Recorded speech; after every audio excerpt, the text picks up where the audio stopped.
I want to talk to you about a bread cloche. That is going to make the difference in that crusty outer crust and the soft, moist inside when you cook with a baguette or a cloche, a bread cloche. The thing about a bread cloche, whether it's the baguette style or the regular round loaf style that we carry here at Bread Becker's, we carry these by Emile Henry. Just a great company. We talked about the Salt Pig in another segment, but they've been in business since 1850. Same family, still around.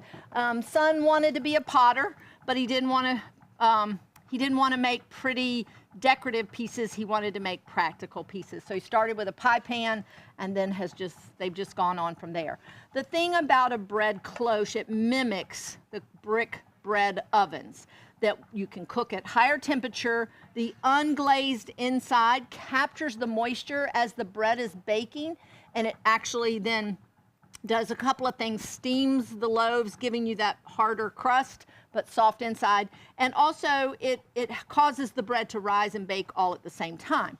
But the secret in using a cloche is we want to preheat the base before we put the dough on there. So what I typically do to make sure my base is good and hot is while my dough is kneading, I'm going to get my base preheating. So. Gotcha.